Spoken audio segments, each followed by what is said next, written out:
मस्तक चरणी ठेवितसी थोरी बसांडिले आपुली परीसी नेने शिव कैसे लोखंडासी जगाच्या कल्याणा संतांच्या विभूती देह कष्ट भीती परोपकारी भूतांची दया हे भांडवल संत आपुली ममता नाही देही काय वाणू आता न पुरे ही वाणी मस्तक चरणी ठेवितसी तुका म्हणे सुख पराविया सुखे तुका म्हणे सुख पराविया सुखे अमृत हे मुखे श्रवतसे काय वाणू आता न पुरे ही वाणी मस्तक चरणी ठेवितसे विठ्ठल विठ्ठला विठ्ठला विठ्ठला सजयते सिंधुवदनो देवयत्पाद पंकज स्मरणं वासरमणिरिवतमसामराशिन्नाशयति विघ्नान् समचरण सरोजं सान्द्र नीलाम्बुदाभं जगननिहित पाणिमण्डनं मण्डनानां तरुण तुलसीमाला कंधरं कज्जनेत्रं सदयधबलहास विठ्ठलं चिन्तयामि पांडुरंगा करू प्रथम नमः पांडुरंगा करू प्रथम नमः करू प्रथम नमः सर्वे चरण संतान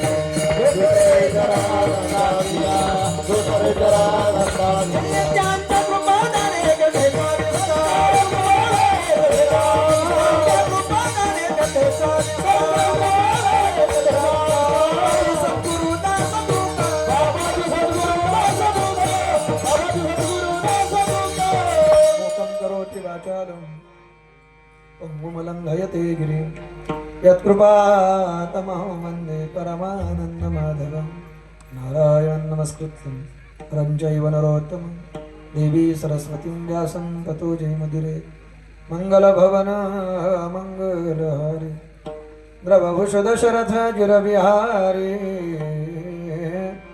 जय जय जय हनुमान गोसाई कृपा करो गुरुदेव की नाई हे असो तिथे जाया बरी झळके का पद्म करो माथा पारू खेतो जीवचे बरी तुके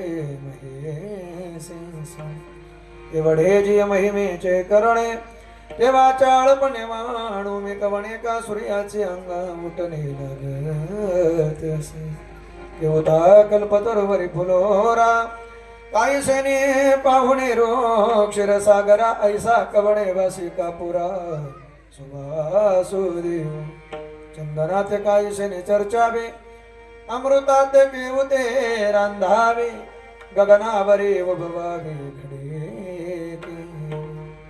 तैसे श्री गुरुचे महिमान अकळिता के असे साधन हे जाणून आम्ही नमन निवांत केले नमो ज्ञानेश्वरा निवृत्ती उदारा सुपांदेव मुक्ताबाई नमो त्रिभुवन पावनी आद्यत्रय जननी देवाची सेवे लागी सेवक झालो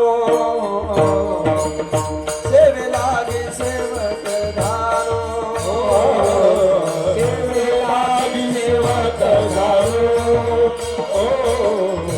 सेवे लागी सेवक झालो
काय वाणू आता न पुरे ही वाणी मस्तक चरणी ठेवीतसे काय वाणू आता न पुरे ही वाणी मस्तक चरणी ठेवीतसे मॉनिटरला आवाज द्या थोडीशी ताकद द्या आणि असा मोकळा करा आवाज थोडे पुढचे आवाज कमी केले तरी चालतील थोडा नॉर्मल बेस दिला तरी चालेल म्हणजे शिट्टी म्हणून अखिल गुणनिधा सच्चिदानंद अकारण करुणा वरुणाली भक्तवांच्या कल्पतरू सकल जगदाधार रुक्मिणी प्राणसंजीवन श्री पंड विश्वभिमान परमात्म्याच्या असीम कृपे श्री ज्ञानोबराया श्री तुकोबराया संत शिरोमणी श्री नळोबराया संत शिरोमणी श्री सावता महाराज संत श्रेष्ठ निम्बराज महाराज संत श्रेष्ठ शेख मोहम्मद महाराज सद्गुरू तात्या महाराज सद्गुरू बुवाजी बाबा आदी संतांच्या असीम कृपेनं बाबीर महाराजांच्या ज्योतिबा महाराजांच्या आदिमाय आदिशक्ती बोलाई मातेच्या आशीर्वादानं ग्रामस्थांच्या सहकार्यानं पंचक्रोशीतील भजनी मंडळींच्या सहकार्यानं गायनाचार्य मृदुंगाचार्य पेटीवादक विनेकरी टाळकरी सर्वांच्या सहकार्यानं संपन्न होत असलेला अखंड हरिनाम सप्ताह निमित्त आपणा सर्वांना ज्ञात आहे मी वेगळं सांगायची आवश्यकता नाही सप्ताहाचं हे दुसरं वर्ष आहे आणि दुसऱ्या वर्षातील आजच्या दिवसाची म्हणजे चतुर्थ दिवसाची माझ्या वाट्याला आलेली ही कीर्तनरूपी सेवा आपणा सर्व परमार्थ प्रेमी सज्जन मंडळींच्या वतीने आपल्या भागातलं भक्तिवैभव भक्तिभूषण समाजवैभव समाजभूषण म्हटलं तरी ते वावगं ठरू नये माझ्यावर नितांत पितृवत स्नेह करणारे आदरणीय वंदनीय पूजनीय माऊली महाराज यांनी मला दिलेलं हे कीर्तन सेवेचं निमंत्रण त्या निमंत्रणाचा स्वीकार करून या ठिकाणी घडलेलं येणं आणि त्या निमित्तानं प्रथमतःच आपणा सर्वांच्या दर्शनात आणि सेवेचा मला झालेला लाभ या संबंधात प्रस्तुत प्राप्त स्थळी प्राप्त प्रसंगी प्राप्त झालेली ही कीर्तनरूपी सेवा आणि कीर्तनरूपी सेवेकरता निवडलेला अभंग जगद्गुरु जगदवंद्य श्रीमंत संत दिहुनिवासी तुकोबाराय याचा 5 चरणांचा संतपर प्रकरणातला संतांचं वर्णन करून देखील त्यांचं वर्णन करण्याकरता माझी वाणी अपुरी पडते, म्हणून माझ्याकडे एकच पर्याय आहे की त्यांच्या चरणावरती मस्तक टेकवणे. अशा अर्थाचा हा संतपर प्रकरणातला अभंग चिंतनारूपी सेवेकरता निवडला आहे. अभंगाचा सरळ अर्थ असा आहे, तुकोबाराय म्हणतात संतांचं वर्णन करण्या इतपत माझी वाणी प्रगल्भ नाही. संतांचं महात्म्य माझ्या बुद्धीला आकलन होईल एवढी माझी बुद्धी प्रगल्भ नाही आणि वाणीनं वर्णन करता येईल एवढी वाणी माझी समर्थ नाही. माझ्या बुद्धीला सदैव तो अनाकलनीय आणि माझ्या वाणीला तो सदैव वर्णनीय आहे. पण तरी ते संत कसे आहेत ते परिसाप्रमाणे आहेत की जसं परीस लोखंडाला स्पर्श केल्यानंतर त्याचं सोनं करतो, तसं संत रूपी परिसाचा स्पर्श या मनुष्य जीवनाला झाला तर मनुष्य जीवनाचं सुद्धा सोनं होऊ शकतं. जगाचं कल्याण साधन देण्याकरता खऱ्या अर्थानं ते इथं अवताराला आले आणि जगाच्या कल्याणाकरता परोपकाराकरता त्यांनी आपला देह खर्ची घातला. तो महामा सर्वावरचं प्रेम माया हे ज्यांचं भांडवल आहे. पंचमहाभूतांचा प्राप्त झालेला हा देहावर यत्किंचित त्यांचं ममत्व नाही. असे संत आपल्या सुखानं सुखी होतात आणि आपल्या सुखाचा मार्ग आपल्याला दाखवत असताना मात्र असं काही उपदेश करतात जणू काही त्यांच्या मुखातून अमृत स्रवत. एवढं जरी मी संतांचं वर्णन केलं असेल तरी संतांचं यथार्थ वर्णन करण्याकरता माझी वाणी अपुरी पडते, म्हणून माझ्याकडे एकच पर्याय आहे की त्यांच्या चरणावरती मस्तक टेकवणे. विठाला विठाला विठाला विठाला. अभंगाचा सरळ अर्थ मी आपल्या समोर सांगितलाय. यथामती यथावकाश अभंगावर चिंतन करण्याचा प्रयत्न करायचा आहे. एक घटना आपल्या गावामध्ये घडल्यामुळं आणि नेमका वेळ तीच असल्यामुळं थोडासा प्रॉब्लेम निर्माण झाला. 7चं कीर्तन 7:45ला सुरू झालं. मलाही तसं थोडं बरं झालं ते लांबल्यामुळं कीर्तन, म्हणजे घटना झालेलं बरं नाही झालं, हे लांबलेलं. कारण येताना रस्त्यामध्ये ट्रॅक्टरवाल्याची आणि एसटीवाल्याची भांडणं, हा इकडून घुसला तो तिकडून आला आणि ते थांबून राहिले. आम्हाला वाटलं गेटच पडलंय. आम्ही इकडून असं आलो, पुढे आल्यानंतर लक्षात आलं रे यांची तर भांडणं चालली. आणि नंतर मग तुम्हाला म्हणलं मी गाडीतच फेटा बांधतो. मग ते म्हणले नाही थोडं निवांत आहे, असं असं घडलंय, चला असू द्या. ईश्वरी सत्य पुढे इलाज नाही. शेवटी आज त्यांच्या बाबतीमध्ये हा मेसेज लोकांना मिळाला असेल, पुढच्या काळात कधीतरी आपल्या बाबतीत लोकांना मिळणार आहे. पहिल्यात अत्यंत वाईट वाटते की वैकुंठवासी अमुक अमुक अमुक, मी माझंही घेत नाही तुमचं नाव घेत नाही, त्यांना देवाज्ञा झाली. आएगा सो जाएगा राजा रंग फकीर. पण एका बाबतीत तुम्हाला धन्यवाद आहे. तसा श्रीगोंदा तालुका हा परमार्थाच्या बाबतीमध्ये परमार्थाचा आगर म्हटलं तरी ते वावगं ठरू नये. कदाचित हा सप्ताह माऊली महाराज आमच्याकडे जर असता तर माझ्या अंदाजाने अशी जर एकत्र वेळ आली असती तर लोकांनी कीर्तनच होऊ दिलं नसतं. म्हणले असते आजच्या दिवस हे काय एवढं महत्वाचं आहे. पण आणखी एक पुढची गोष्ट सांगू, मला नाही माहिती ती माऊली आध्यात्मिक होती का नव्हती. मला तर पुढचं थोडंसं आणखी बोलायचं होतं याच्याकरता. मला माहित नाही ती माळकरी होती का नाही, मला माहित नाही ती परमार्थिक होती का नाही, पण त्या माऊलीला आपल्या गावात वस्तीवर अखंड हरिनाम सप्ताह चालू असताना मरण आलं, या अर्थी ती माऊली फार मोठी भाग्यवान आहे. का भाग्यवान आहे त्याचं कारण सांगतो. कारण यमदूतांना ताकीद दिली आमच्या संतांनी, जाऊ नका तया गावा नामधारकाच्या शिवा, सुदर्शन यावा घरटे फिरे भोवती, तुम्हाला नाही तेथे सत्ता. सांगितलं तुम्हाला तिथं सत्ता नाही, तिथं तुम्ही जायचं नाही.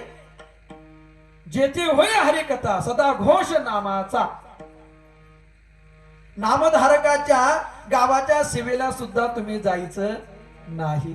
मग एवढा मोठा अखंड हरिनाम सप्ताह चालू असताना त्या माऊलीला जर मरण आलं असेल तर नक्कीच त्या माऊलीला नेण्याकरता यमदूत इथं आले नसणार.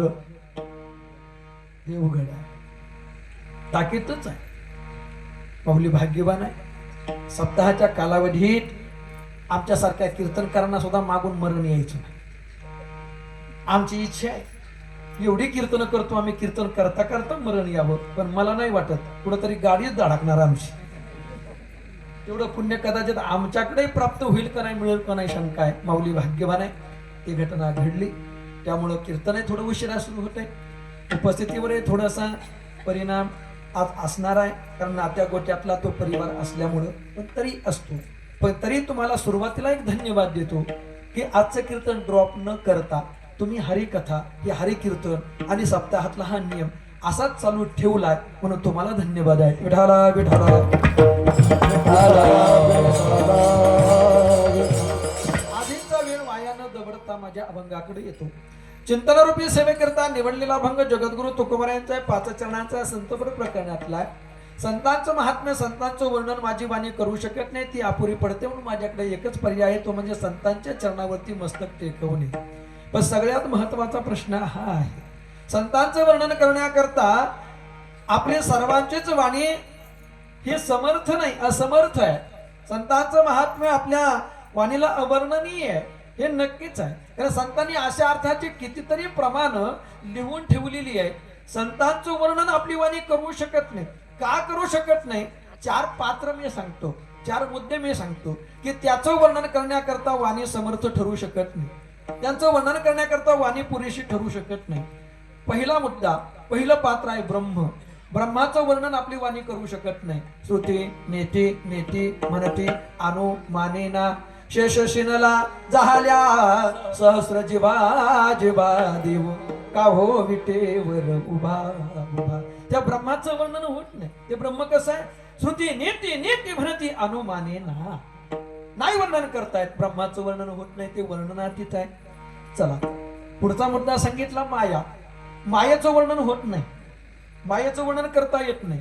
तुम्ही जर विचारसागर ऐकला असेल तर विचारसागरातली प्रक्रिया जर ऐकली असेल, आता हा विचारसागर सुद्धा ऐकायचा का नाही याचा विचार लोक सध्या करतात, कारण विचारसागराचं काही जर राहिलं नाही.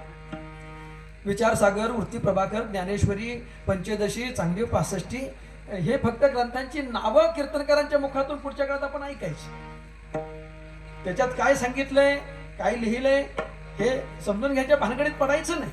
फारच तुम्हाला कीर्तनकाराबद्दल प्रेम असेल तर खरं एक चिठ्ठी लिहून द्यायची कीर्तनकाराला, हा सांगायचं काही नाही महाराज. बाकी जो तुम्ही सिद्धांत सांगू नका, दृष्टांत सांगू नका, प्रक्रिया सांगू नका, अभंग नाही सोडवलं तरी चालेल, फक्त आई माझा मायेचा सागर तेवढं म्हणा, तेवढं म्हणा.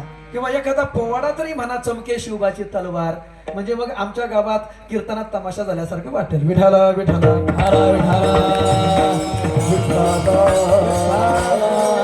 असं वाटेल की पैसे वसूल झाले. काही नाही, आमचे अमृत बाबा सांगत असतात, बाकी काही नाही. आता फक्त पुढच्या काळात अमृत बाबाने आपले गिरगावकर म्हणतात नेहमी, एक 500ची नोट खालून लोकांनी फेकली ना आणि कीर्तनकाराला खालून गोरडून सांगितलं ना, महाराज पिकल्या पानाचा देठ हिरवा झाला पाहिजे, म्हणजे कीर्तन झाल्यासारखं लोकांना वाटेल. ऐकलं पाहिजे, ऐकलं पाहिजे. तुम्हाला मी धन्यवाद देतो या बाबतीमध्ये. मी सुरुवातीला एक वाक्य वापरलं, श्रीगोंदा तालुका हे परमार्थाचा आगर आहे. चिंतन ऐकणाऱ्यांची, चिंतनाची बैठक लोकांची अजून तयार आहे. लोकांना चिंतन सांगितलेलं आवडतं, हे महत्वाचं आहे. आमच्याकडे अवघड झालं. या वर्षात मला 10 ते 12 फोन असे आहेत, महाराज तुमची युट्यूबला कीर्तन आहेत का? मग ती आधी ऐकतो आणि नंतर तुम्हाला तारीख देतो. विठाला विठाला.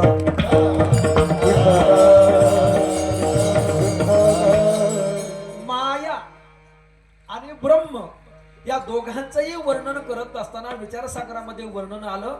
ब्रह्म जसं अनादी अनंत आहे, तशी माया सुद्धा अनादी अनंतच आहे. ब्रह्माचं वर्णन होऊ शकत नाही, ते अनिर्वचनीय आहे. तसं माया सुद्धा अनिर्वचनीयच आहे. मायेचं सुद्धा वर्णन होऊ शकत नाही. ब्रह्माचं वर्णन होत नाही, मायेचं होत नाही. खरी म्हणावं तर प्रतीतीला येते, खोटी म्हणावं तर प्रतीतीला येते, आणि खरी सत्य जर म्हणावं तर तिचा बाद होतो. प्रतीतीला तर येते, बाद तर होतो. मग खरं का खोटं? खरंही नाही, खोटही नाही, अनिर्वचनीय असा शब्द वेदांत शास्त्र प्रक्रियेमध्ये आला. मायेचं वर्णन आपल्याच्यानं होणं शक्य नाही. माया म्हणजे काय आपल्याला कळेल अशा भाषेमध्ये सांगू का? आवाज थोडा कमी करायचा, पेटीचा आवाज थोडा कमी करा. माया म्हणजे खरं आहे ते झाकते आणि खोटं आहे ते दाखवते. खरं आहे ते झाकते, खोटं आहे ते दाखवते. खिशातून 2000 काढते आणि 500च काढले म्हणून सांगते. तुम्हाला मराठी कळत नाही? खिशातून 2000 काढते आणि 500 रुपयेच काढले म्हणून सांगते. तिचं नाव विठाला विठाला. मराठी जरा लवकर समजून घेत चला. महाराष्ट्राच्या भूमीतून माझा मराठीची नगरी म्हणता म्हणता आम्हाला मराठीच कळेन अशी झाली. ती तुम्हाला लवकर कळली म्हणजे मला आनंद वाटेल. जरा थोडं फीडबॅक आलं पाहिजे. काय बोलतोय, कशाने बोलतोय, व्यंगात्मक बोलतोय का उपेक्षेने बोलतोय, हे कळलं पाहिजे पटकनी. आणि थोडासा फीडबॅक आला म्हणजे आम्हाला बरं वाटतं की आम्ही सांगतो ते तुम्हाला कळत आहे. मायेचं वर्णन होत नाही. चला पुढचं वर्णन सांगितलं प्रेमाचं. प्रेमाचं वर्णन होत नाही हे मी म्हणत नाही. प्रेमाने सांगता दाविता बोलता अनुभवा चित्त चित्त जाणे. प्रेमाचं वर्णन होतं का? नाही होत. पटवून देऊ का तुम्हाला? एका वाक्यात पती पत्नीचं एकमेकावर फार प्रेम आहे. पती पत्नीचं एकमेकावर फार प्रेम आहे. पण त्या प्रेमाचं वर्णन त्यांना एकमेकाजवळ करायचंय. किती वेळ वर्णन करू शकतील ते? प्रेमाचं वर्णन होईल फार तर ती म्हणेल माझं तुमच्यावर फार प्रेम आहे. तो तिला म्हणेल माझं तुझ्यावर फार प्रेम आहे. याच्यापेक्षा पुढचं वाक्य प्रेमाचं यथार्थ वर्णन करण्याकरता सापडणार नाही. बुवा विठाला विठाला.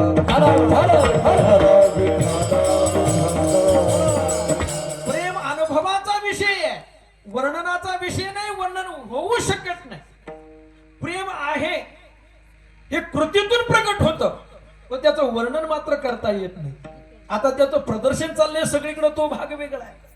दोघं जण गाडीवर निघाल्यानंतर असे काय बसतात जणू काय प्रेम फारच उतू चाललंय. आज त्याच्यात नवीन लग्न झालेलं असावं, नव्या नवरीचे 9 दिवस, पण त्याला माहित नाही मांजर अजून दबून बसलेली.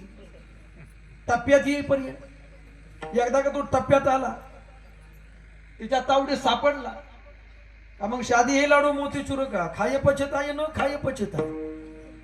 लग्न झाल्यावर अख्ख्या वाडीत सांगतो आपल्या बायको सारखी बायको अख्ख्या वाडीत नाही गावात सुद्धा नाही. तो 4 वर्षांनी सांगतो नसतं केलं तर बरं झालं असतं. प्रेमाचा पसारा, प्रेमाचं प्रदर्शन अलीकडच्या काळामध्ये फार आहे. फार ते दाखवलं म्हणजे दोघांचं फार प्रेम आहे असं समजायचं काही कारण नाही.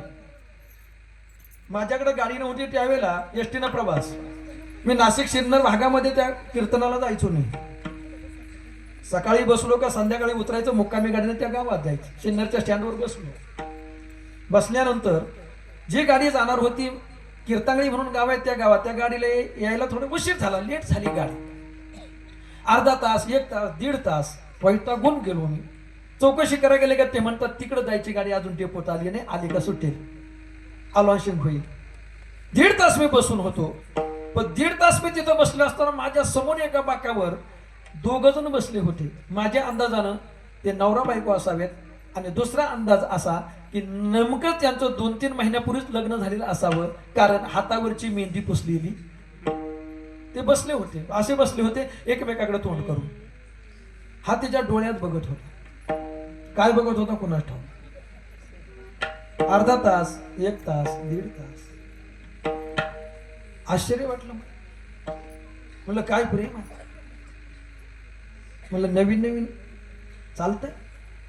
1.5 तास झाल्यानंतर तिनं त्याला प्रश्न विचारला, का हो एवढा वेळ झालाय तुम्ही माझ्या डोळ्यात पाहता, काय दिसते तुम्हाला माझ्या डोळ्यात. आता म्हटलं हिच्या डोळ्यात याला काय दिसतंय ऐकू तर खरं.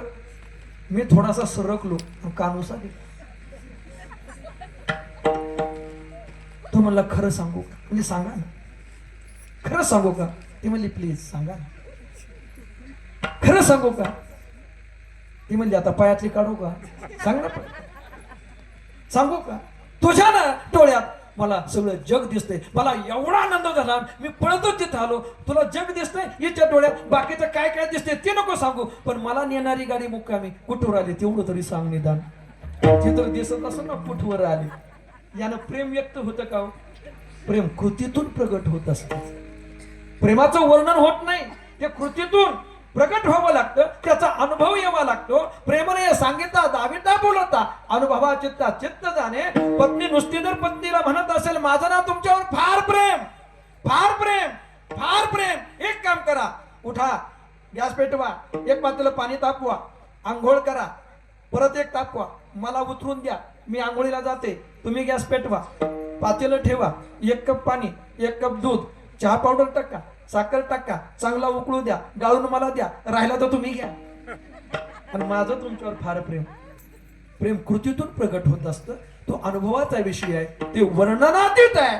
असेलच प्रेम, त्या प्रेमाचं वर्णन करता येत नाही. बुवा विठाला विठाला प्रेमाचं वर्णन होत नाही. माऊलींची ओवी सांगतो. माऊली म्हणतात पतिव्रतेचं पतीवर फार प्रेम आहे, पती वर्णन करत नाही, ती कृती करते. काय कृती आहे? पतीची मता अनुसरोनी पतिव्रता, आणि मग अनायासे आत्महिता भेटेची गा. विठाला विठाला प्रेमाचं वर्णन नाही होत. आणि चौथा मुद्दा संत, संतांचं वर्णन करणारा अजून या मृत्यू लोकात जन्माला आला नाही. बो तुकोबाराय म्हणतात, तुकोबाराय म्हणतात, तुकोबारायांचं प्रमाण मी सांगणार आहे. तुकोबाराय म्हणतात संतांचं महात्म्य आपण वर्णन करू शकत नाही, शाब्दिकाचं तर कामच नाही, शाब्दिकांचे काम नाही येथे. संतांचा महिमा काय, त्यांचा महिमा वरुणी पामर नकळे तो साचार ब्रह्माविका, काय त्यांचा महिमा वर्णू वारंवार हरिभक्त कितीतरी प्रमाण आहेत. पण तुकोबाराय म्हणतात माझ्यामध्ये इतरांना जरी तो कळत नसेल तर एक पात्र असं आहे, त्यांना मात्र संतांचा महिमा कळतो, ते वर्णन करू शकतात. भक्ताचा महिमा भक्ताची जाणती दुर्लभ या गती अनेकाशी, असे म्हणणारे तुकोबाराय की भक्ताचं महात्म्य भक्तच जाणू शकतात. पण इथं मात्र तुकोबाराय म्हणतात की ते भक्त सुद्धा संतांचं यथार्थ वर्णन करण्याकरता असमर्थ ठरतात. विठाला विठाला का ठरतात? तर तुकोबारायांसारखा महात्मा, तुकोबारायांसारखे संत असं म्हणतात की संतांचं वर्णन करण्याकरता माझी वाणी अपुरी पडते. कोण तुकोबाराय? जे असं म्हणतात मी परमसायासान परम अट्टहासानं जमवलेला हा जो शब्द संग्रह आहे, हा शब्द संचय आहे, हा नुसता शब्द संचय आणि संग्रह नाही, तर सायासानं मी मिळवलेलं हे धन आहे, आमच्या घरातली रत्न आहे, आणि प्रसंगात वापरण्यात येईल असं ते शस्त्र आहे. आम्हा घरी धन शब्दांचीच रत्ने, शब्दांचीच शस्त्रे यत्न करू, असं म्हणणारे तुकोबाराय मात्र संतांचं वर्णन करण्याकरता म्हणतात वाणी अपुरी पडते. विठाला विठाला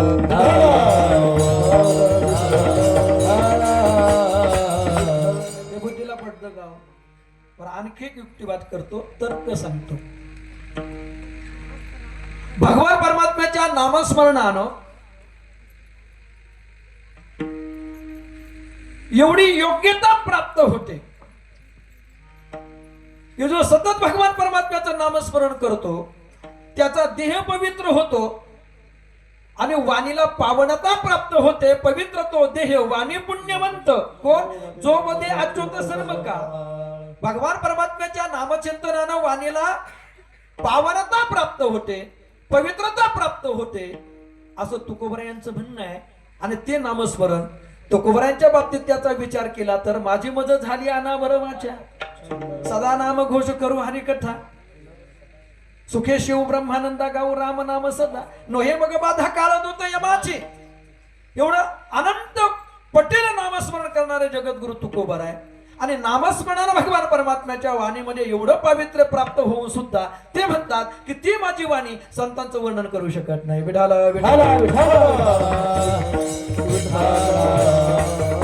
यावरून एकच निष्कर्ष आहे की संत नामाचं पात्र किती उच्च आणि उदात्त आहे की त्या पात्राचं वर्णन आम्ही करू शकत नाही. चला याच्या पुढे आणखी जाऊन सांगू का.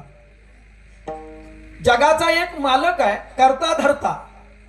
तो असं म्हणतो या सृष्टीची रचना करत असताना सृष्टीचं संतुलन राखण्याकरता मी एक पात्र तयार केलं. थोडक्यात तालुक्याचा कारभार व्यवस्थित चालावा याकरता एक मी उमेदवार दिला स्वतः पैसे खर्च करून त्याला निवडून आणला आणि निवडून आल्यानंतर मी त्याला माझ्या कॅबिनेट मध्ये घेतला. मी स्वतः त्याला खुर्ची दिली आणि ते खातं त्याच्याकडे देऊन त्याचं नियमन करण्याची ताकद, सत्ता, अधिकार मी त्याला दिला. कोण? म्या बोलविल्या वेदू बोले, म्या चालविल्या सूर्यू चाले, म्या हलविल्या प्राणो हाले, जो या जगाते चाळीतात तो म्याची नेमिला साता, काळू ग्रासी तसे भूता. त्याचं नियमन मी केलं, निवडून मी आणलं, कॅबिनेट पद त्याला दिलं, ते खातं मी त्याच्याकडे दिलंय आणि त्यामुळं सर्व जगावर त्याची सत्ता चालते. त्याच्या इच्छेनं प्राण शरीरात येतो, त्याच्या सत्तेनं राहतो, त्याच्या आज्ञेनं. पण हे करत असताना मात्र माझं त्या काळावर वर्चस्व आहे. मी सांगेल तेव्हा तो करतो, अन्यथा त्याची ताकद नाही, त्याला माझं ऐकावंच लागतं मियाची नियमीला. मग म्हणूनच आम्ही म्हणतो वृक्षाचे पण आले ज्याची, देखवी ऐकवी चाले हे शरीर. तो म्हणतो याला निर्माण मी केलंय, त्या पदावर मी बसवलंय, म्हणून त्याला माझं ऐकावंच लागतंय असा म्हणणारा तो जगनियंता. पण तो काळ ज्यानं त्या खुर्चीवर बसवलंय त्याचं तरी ऐकतो का हो? काय म्हणणे? ऐकतो. आणि त्याचं जर त्यानं ऐकलं असतं तर कबीर महाराजांना हे प्रमाण लिहावं लागलं नसतं. तीन लोक पर छत्र बिराजे लुटे कुंज बिहारी, कहता कबीरा सो भी मर गए रहत कौन बिचारी, जमका आजब तड़ा खावे तू क्या जाने लड़का बे. विठाला विठाला विठाला.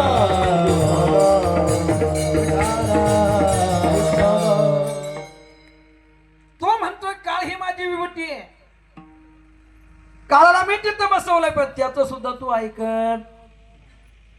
अंगुली निर्देश करतो. एवढं लांबलचक उदाहरण सांगायला आपल्याकडे वेळ नाहीये.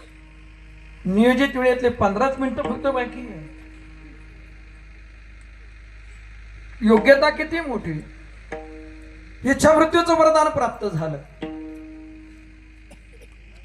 एक वाक्य बोलू का?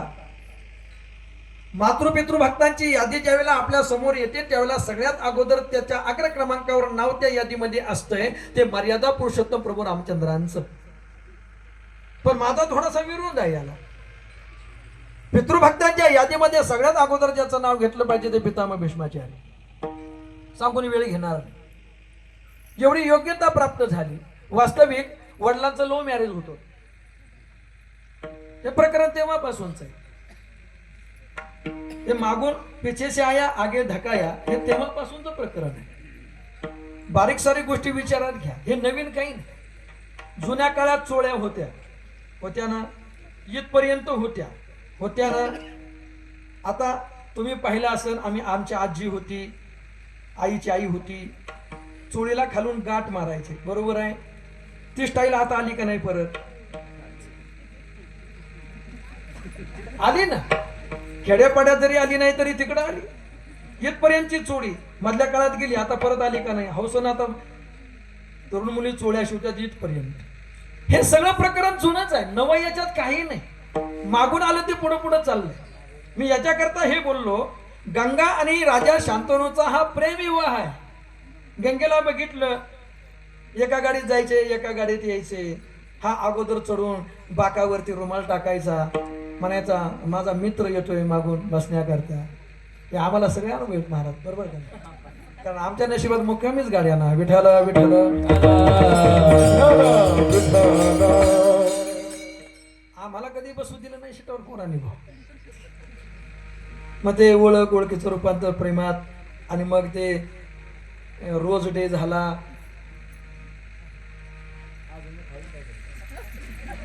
अहो ते बरेच आहे काहीतरी. हा आता काय ते सांगायचंय. आमच्या काळात एकही डे नव्हता. आम्ही फक्त संडेची वाट पाहायचो. सुट्टी कधी भेटते? रोज डे आहे, प्रपोज डे आहे, टॅडी डे आहे, कॅडबरी डे, काहीतरी बरंच आहे. हा क्या बात आहे. जागतिक महिला. वा वा वा, मानलं पाहिजे. आज मला मगाशी थोडी कल्पना दिली असती ना, थोड्या अभंगात बदल केला असता. विठाला विठाला.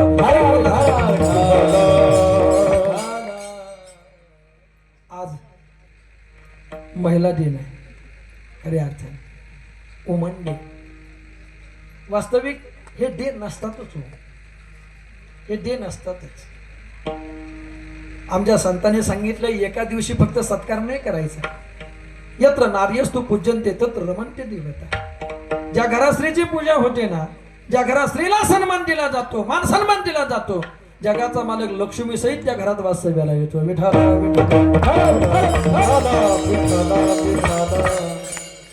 हे आता हे फादर डे येतो, मदर डे येतो, हे ते आईबाप मेल्यानंतरचे डे आहेत खरे. पुण्यस्मरण, वर्ष श्राद्ध, पितृपक्ष. एका दिवशी आई वडिलांच्या बरोबर फोटो काढायचे आणि वर्षभर त्यांच्याकडे बघायचंच नाही, याला काय अर्थ नाही. त्यानं प्रपोज केलं, माझ्याशी लग्न करशील? ते म्हणली करील ना. पण ए राजा, माझे हात आहे रे. राजाने सांगितलं तुझ्यासाठी काय पण. हे वाक्य माऊली महाराज तेव्हापासूनच आहे, तुझ्यासाठी काय पण. ती म्हणली बाकी तर काहीच करू नको, पण लग्नानंतर मी काय करते आणि कशासाठी करते मला विचारायचं.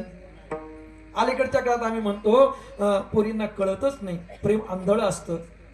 पळून का जायचं होईना, पण कोणाबरोबर जायचं हे सुद्धा कळत नाही. अपर्णाताई रामतीर्थंकर म्हणतात, अरे ज्याच्या 200 खोल्या भाड्याने, 6 मजली बिल्डिंग आहे, कोट्यावधी रुपयाचा तो मालक आहे, अशा श्रीमंत बापाची पोरगी त्याच्याच बिल्डिंग समोर वडापावची टपरी लावणारा बरोबर पळून जाते, याला काय म्हणावं. विठाला विठाला. जाऊ द्या, मला ते सांगायचं नाही, मला एवढं सांगायचं. लोक म्हणतात जाऊ द्या हो, प्रेम हे आंधळ असतं. हे प्रकरण आजचं नाही, 5000 वर्षापासूनच आहे. शांतनुच्या डोळ्यावर सुद्धा पट्टीच होती, प्रेम हे आंधळ असतं. तो म्हणला मान्य आहे, पण राजा ऐक, ज्या दिवशी विचारशील त्या दिवशी तुला सोडून जाईल. वचन दिलं. लग्न करून घरात आणलं, दिवस गेले, बाळण झाली, पहिलं पोरग झालं. जसं उचललं तसं पाण्यात बुडून मारलं. राजा म्हणला विचारावं तरी कसं, विचारलं का सोडून जाईल. बरं, आधीच मिळायची मुश्किल. आम्ही हिंगोली सोडली नाही, नांदेड सोडलं नाही, तेलंगणा सोडला नाही, आंध्रा सोडला नाही, काही तर निम्म्या रस्त्यातूनच माग. बिहारवरून क्या बात आहे, वा, मानलं आता आपल्याला. विठाला विठाला. आता ह्या गोष्टी तर सांगण्यासारख्या नाहीत, पण याची आवश्यकताच नाही. आपण थोडे सक्षम झालो ना, लोक आपोआप विचारतात. खोरं फक्त तुमची निर्व्यसनी बनवा आणि कर्तबगार बनवा. तुम्हाला पोरी शोधायला तिथपर्यंत जायची गरज नाही. एक सांगू का, सध्याच्या काळात माऊली महाराज, लोक संपत्ती नाही पाहत, फसले लोक, प्रॉपर्ट्या पाहून फसले लोक. आता लोक म्हणतात महाराज काही न सुद्धा घरी हो, पण पोरग माळकरी पाहिजे. तुमचं आहे का? म्हणलं त्याला टाइम आहे अजून. पुढच्या काळात, इथून पुढच्या काळात फक्त पोरं संस्कारी माळकरी बनवा. तुम्हाला पोरी शोधायला आंध्रात जायची गरज पडायची नाही. मी माळी घेऊन आलोय, करा विचार. विठाला विठाला. त्या काळात पोरीचा आईबाप निर्व्यसनी पोरगा शोधणार आहे. पेव आलंय इथपर्यंत. कालच ऐकलं मी, चर्चा झाली गाडी. आत्महत्यांचं प्रमाण वाढलंय, कर्जबाजारीपणा वाढलाय. कशामुळे वाढलाय हे जाहीर कीर्तना सांगायची गरज नाही. अलीकडच्या काळात ते ड्रग्स वगैरे काहीतरी आले पहा, कोकीन वगैरे, ते पेव इथपर्यंत आले, श्रीगोंद्यापर्यंत. आमच्या भागात तो धुमाकूळ चाललाय नुसता. आज आम्ही मुली देताना 1000 वेळा विचार करतोय, लांबून लांबून चौकशा करतोय, बघा पुढे अडकलेला आहे का काय. विठाला विठाला विठाला.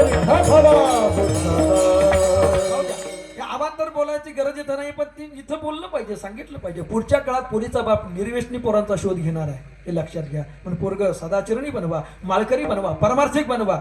शोधायला जायची गरज पडायची, लोक विचारत येतील तुमच्या घरापर्यंत, यंदा पोराचं लग्न करायचे का.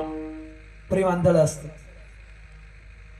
विचारावं, सोडून जाईल. पाहता पाहता अशी 7 मारले क्रमाक्रमानं. 8वं पोरग जन्माला आलं आणि बुडवायला घेऊन निघाले, राजाला राहावे ना. हे असं जर करत राहिले तर राज्याला वारस मिळेल कसा. आणि मग समोर आला, आडवा झाला राजा आणि गंगेला विचारतो, गंगे लोक आई म्हणतात तुला. स्वतःच्याच उदरातून जन्माला घातलेली 7 पोरं स्वतःच्याच पाण्यात बुडून मारली. एवढी कठोर काळजाची झालीच कशी, का करतेस असं. राजा वचन मोडलं, चालले सोडून. पण का करते आई. नारदांनी दिलेला शाप, अष्टवसूंना की मृत्यू लोकामध्ये मनुष्याने जन्म घ्यावा लागेल. काहीच अपराध नव्हता त्यांचा. मला वाईट वाटलं आणि मी अभिवचन दिलं, चिंता करू नका, मी माझ्या उदरातून तुम्हाला जन्माला घालील. नारदांचा शाप खरा होईल, पण तुम्हाला मृत्यू लोकातलं दुःख भोगू देणार नाही. ज्या वेळेला जन्माला याल त्याच वेळेला तुम्हाला पाण्यात बुडून मुक्ती देईल. 7 जणांना दिली रे, पण या 8व्या वसूचा काहीतरी प्रारंभ बाकी आहे. प्रारब्धाचा भोग बाकी आहे. तुला विचारण्याची इच्छा झाली, कोणाला कुलदीपक पाहिजे ना, दिलेल्या वचनानुसार तू चालले सोडून योग्य वेळेला हा पोरगा तुझ्या आणून स्वाधीन करेल. वाढत जाईल चरित्र कथा. एवढ्या कथेत कीर्तन संपत होऊन गेली 21 वर्ष. योग्यता अधिकार बघायचा का? शास्त्रात गुरु मिळाले, गुरुदेव बृहस्पती. शास्त्रामध्ये प्रवीण, शस्त्र विद्यात ज्यांनी 21व्या पृथ्वी निक्षित्री केले ते परशुरामजी शास्त्रातले गुरु आहेत. आणि स्वसामर्थ्यानं अनेक देवतांची साधना आराधना तपश्चर्या करून शस्त्रास्त्र प्राप्त करून घेतले. योग्यता एवढी प्राप्त झाली माऊली महाराज, ज्या परशुरामाने 21 वेळेला पृथ्वी निक्षत्रिय केली त्या स्वतःच्या गुरुला रणांगणामध्ये पराजित करण्याचं सामर्थ्य प्राप्त झालं होतं. महाराज विठाला विठाला. कोणासाठी युद्ध केलं, कुठं युद्ध केलं, कसे पराजित झाले हे घरी जाऊन बघा. आजच्या पाकिटात एवढं सांगायची जबाबदारी थोडीच आहे माझी. त्याच्यासाठी चार्ज वेगळा आहे. ऑनलाईन करा, फोन करा, सांगतो. अगदी 21 वर्षाचं वय आणून स्वाधीन केला शांतनूच्या. बरोबर आलेलं पोरग सामर्थ्यशाली हो. शास्त्रामध्ये आनंद वाटला शांतनूला. पण ऐन तारुण्यात पत्नी सोडून गेलेली, विरहामध्ये एक दिवस वय झालं होतं भरपूर, 90+ झालं होतं. डोक्यावरचा दाढीचा एकही केस काळा राहिला नव्हता. गंगेच्याच काठावर फिरत असताना एका पर्णकुटीसमोर एक 19 वर्षाची पोरगी सुंदर स्वयंपाक करत होती. सौंदर्य अप्रतिम. नुसतं सौंदर्य नाही तर तिच्या शरीराचा सुगंध सुटतोय आणि तो 1 योजनेपर्यंत तो सुगंध जातोय. नाव तिचं संध्यवती, नाव तिचं पूर्वाश्रमीचं मस्तगंधा. पराशरांच्या आशीर्वादानं झाली योजनगंधा. व्यासांचा जन्म, आशीर्वाद दिला. यौवन्याला बाद येणार नाही. अतिशय तारुण्य, देखणे पण राजा मोहित झाला. काय सुंदर आहे, मला बायको म्हणून मिळाली तर. आता तो काय सध्याचा काळ नव्हता. चित्रपटाचा डायरेक्टर 70 वर्षाचा, पण हिरोईन 18 वर्षाची, आणि त्याची संपत्ती पाहून केलं लग्न. असं त्या काळात चालत नव्हतं. दाशराज बापाचं नाव मागणी घातली, मुलगी सुंदर आहे, लग्न करायचं का? घरात ठेवण्यासारखी वस्तू नाही महाराज, कधीतरी करायचंय. अरे माझी इच्छा झाली, देशील काय मला? सांगितलं महाराज. लाज कशी वाटली नाही. 90 वर्षाचं वय, एक डोक्यावरचा केस काळा नाही राहिला, आणि 18 वर्षाच्या माझ्या मुलीला मागणी घालता. नाराज झाला, निघाला रथावर बसून. ऐका बरं, रथातून खाली उतरणाऱ्या बापाला बघितलं पितामह भीष्माचार्यांनी, आणि चेहऱ्यावरचा भाव पाहून अंतकरणातलं दुःख ओळखलं. याला पितृभक्त म्हणावं. विठाला विठाला. अलीकडच्या काळामध्ये काही लोक बापा आई बापांना सांभाळतात, पण अख्ख्या गावात पुढे वाजवतात. बाप माझ्यात आहे, बाप माझ्यात आहे, बाप माझ्यात आहे, आई माझ्यात आहे. अरे तू काय गावावर उपकार करतो का काय? बाप तुझ्यात आहे, तू सांभाळणं क्रमप्राप्त आहे. तुझं ते कर्तव्य अख्ख्या गावाला सांगतो कशा करता? कोणी सांभाळत नाही, मी सांभाळतो. कोणी पाहत नाही, मीच पाहतो. अरे भाग्यवान समज स्वतःला की आई बापाची सेवा करण्याचं भाग्य तुला लाभलंय. मिळत नाही महाराज, मिळत नाही. मी आळंदीहून घरी आलो महाराज. 2च वर्ष घरी राहिलो. 2 वर्षांनी वडील वारले. वयाच्या 73व्या वर्षी वारले. 75व्या वर्षी मला अमृत महोत्सव करायचा होता. मोठ्या महाराजांचं कीर्तन ठेवायचं होतं. त्यांच्या जीवनातला एक अभिष्ट चिंतनाचा कार्यक्रम. अतिशय गरीब स्वभाव होता त्यांचा. माझ्या भाग्यानं ती संधी मला मिळू नाही दिली. आई वडिलांची सेवा करण्याची संधी जर तुम्हाला मिळत असेल तर समजा भगवंताची कृपा आहे. आम्ही भाग्यवान आहोत. हे डफड वाजून गावाला सांगायची गरज नाही त्याची. आणि आईबाप तुझ्या म्हणजे तू काय पितृभक्त आहेस मोठा? अरे लहान असताना आमच्या चेहऱ्यावरचा भाव पाहून ज्या बाता पित्याने आमच्या अंतकरणाचं दुःख न सांगता मला केवढेपणानं ओळखलं, त्यांच्याच म्हातारपणात ज्यावेळेला आम्ही त्यांचा चेहरा पाहून, चेहऱ्यावरचे भाव पाहून, चेहऱ्यावरच्या रेषा पाहून त्यांच्या अंतकरणातलं दुःख ओळखू ना, तेव्हा आम्ही म्हणायचं खऱ्या अर्थानं आम्ही पितृभक्त म्हणून घेण्याच्या लायकीचे आहोत.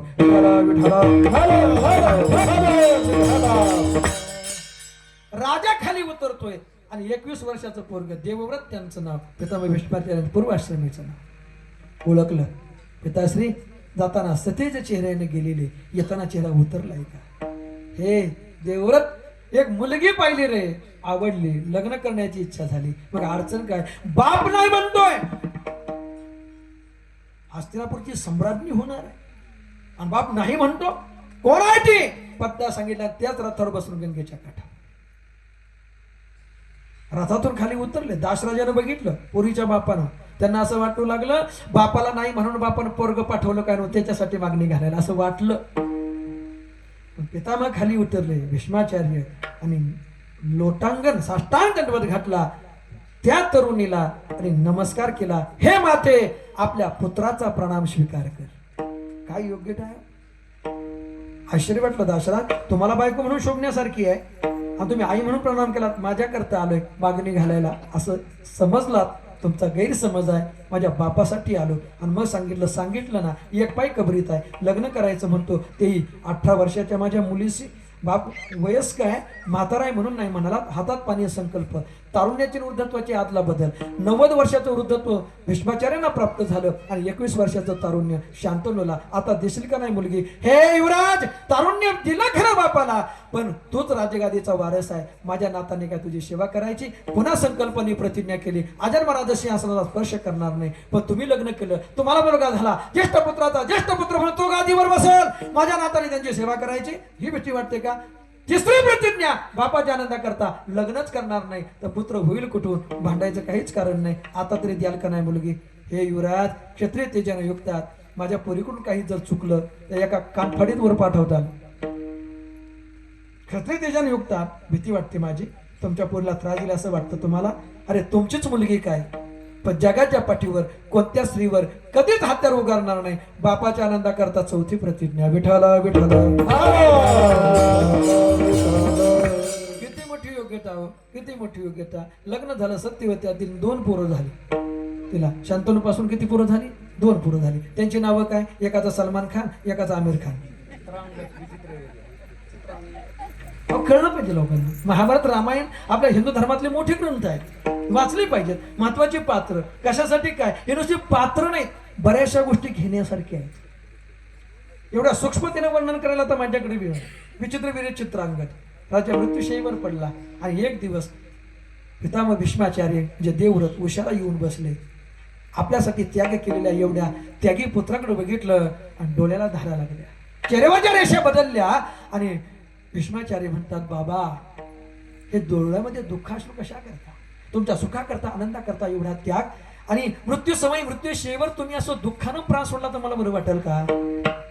कारण सांगाल दुःखाचं.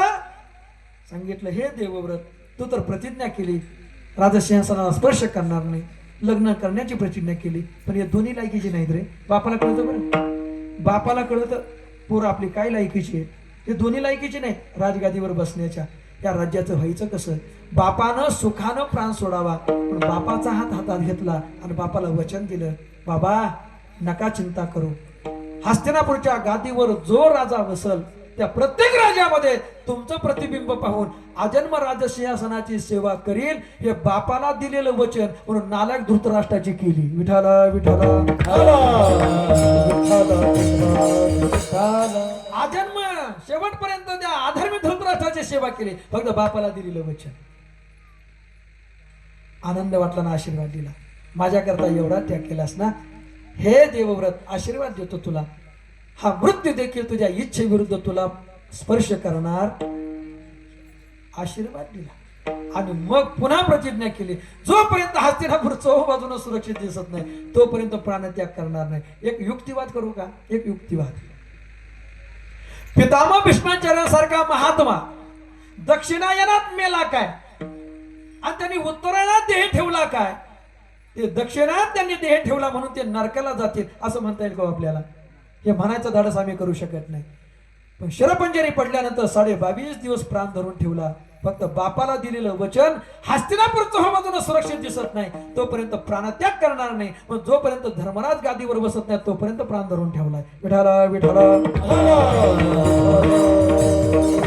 एवढा मोठा पितृभक्त आणि पितृभक्तीने एवढी योग्यता प्राप्त झाली महाराज की जगाचा मालक अर्जुनाचं सारथ्य करत असताना 18 दिवसात असा एकही दिवस गेला नाही की ज्या दिवशी देवानं स्वतः पितामह भीष्माचार्यांचं दर्शन केलं नाही आणि तो रणांगणात आला आणि अर्जुनाला करू दिलं नाही, रणांगणात घेऊन आला. 18 दिवस दररोज स्वतःही दर्शन आणि अर्जुनाला पितामह भीष्माचार्यांचं दर्शन करवल्याशिवाय जगाचा मालक रणांगणात नाही आला ही एवढी योग्यता प्राप्त झाली 9 दिवसाचं युद्ध रात्रीची सभा भरली मृत्यूचं गुपित सांगितलं दुसऱ्या दिवशी शिखंडी रथावर आहे आणि आपल्या आजोबाला दिलेलं सावत्राईच्या वडिलांना दिलेलं वचन शिखंडी जशी पुढे आली तसं हातातलं शस्त्र खाली ठेवलं निशस्त्र पितामह भीष्माचार्यांना बघितलं दररोज यांच्या चरणावरती मस्तक टेकून रणांगणात येणारा भगवान परमात्मा मात्र शस्त्र खाली ठेवलेलं बघितलं निशस्त्र झालेलं बघितलं अर्जुनाला हात केला हे पाठ काय देवा पितामह भीष्माचार्य निशस्त्र आहेत धनुष्य खाली ठेवलंय बाण सोड म्हटल्यानंतर डोळ्याच्या कडा बोलल्या झाल्या हे देवा तू दर्शन केल्याशिवाय इकडे येत नाही मला दर्शन करवल्याशिवाय इथं आणत नाही अरे बाप नाही आठवत पण पितामह भीष्माचार्यांनी जीवा पार प्रेम आम्हा पांडवावरती ते माझे पितामह निस्वार्थ निर्लोभ आम्हाला जीवा पार प्रेम आम्हा पांडवावर करणारे माझ्या समोर निशस्त्र आहेत आणि तू म्हणतो बाण सोड बस ते बाकीचं तत्वज्ञान मला सांगू नको ते आपलं घर आहे पाया पडणं दर्शन करणं प्रणाम करणं क्रमप्राप्त आहे आणि हे युद्धभूमी आहे तिकडचं समीकरण इकडे चालत नाही मी सांगतोय ही संधी पुन्हा नाही मिळणार बाण सोड माझी आज्ञा आहे बाण सोड म्हटल्यावर पहिला बाण सोडला तो शरीराच्या आरपार एका पाठोपाठ 1 2 3 4 10 20 किती 113 बाण पितामह भीष्माचार्यांच्या शरीराच्या आरपार आणि पितामह भीष्माचार्य शरपंजरी विठाल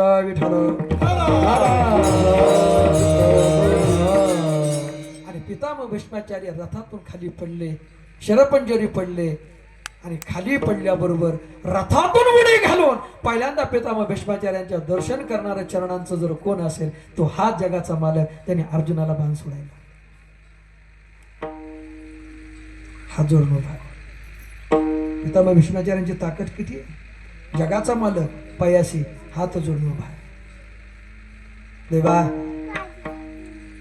उत्तरायण लागायला किती आवडी आहे अजून आजपासून 22.5 दिवस बस एकांत पाहिजे मला 22.5 दिवसाचा एकांत धर्मराज गादीवर आणि 5 पांडव द्रौपदीला घेऊन जगाचा मालक उत्तरायण लागण्याच्या मुहूर्ताची वाट पाहत पितामह भीष्माचार्यांकडे आले 5 पांडव बाजूला उभे राहिले द्रौपदी आहे आणि पायाशी आजच तो उभा आहे जगाचा मालक ऐका बरं एक माऊलीची उभी सांगतो पायात येड्या बाबळीचा काटा नाही सांगणार मी आपल्याकडं चुबुकाटे आहेत ना चुबुकाट्याची लाळ जर पायाच्या अंगठ्याला जर टोचली आणि तशीच जर राहिली ती जर सलत असेल तर आपलं सतत लक्ष तिकडे जातं का नाही डोळ्यात गेलेला छोटासा कचरा आम्हाला चैन पडू देतो सतत आमचा हात डोळ्याकडे जातो डोळ्यामध्ये काहीतरी टोचल्यासारखं वाटतं माऊली म्हणतात घाई कोतना जिरे डोळा हरळणं विरे पण 113 बाण शरीरामध्ये शिरलेले असताना ज्यानं बाण सोडायला लावले अर्जुनाला त्या जगाच्या मालकाचं त्याच भगवान परमात्म्याचं त्या जगदीश्वराचं स्तुती करणारं 1000 नावाचं स्तोत्र 113 बाण शरीरामध्ये घुसलेले असताना पितामह भीष्माचार्यांनी रचले त्याला विष्णू सहस्त्रनाम हा जगाचा मालक पायाशी उभा आहे ते 1000 नावाचं स्तोत्र त्याच्या स्वाधीन केलं काय वाटलं असेल हो जगाच्या मालकाला मी बाण सोडायला लावले पितामह भीष्माचार्यावर आणि त्यांनी माझ्या 1000 नावाचं स्तोत्र तयार केलं डोळ्याच्या कडा ओल्या झाल्या उतरण्याचा मुहूर्त जवळ येऊ लागला दरदरून घाम फुटला इंजन वारा करतो जगाचा मालक घाम टिपण्याचा प्रयत्न करतो जगाचा मालक घाम येणं बंद होईना निजधामाला जाण्याची वेळ झाली आणि तो काळ मूर्त रूपाने प्रगट झाला काळाकडे बघितलं आणि जगाचा मालक म्हणतोय त्याला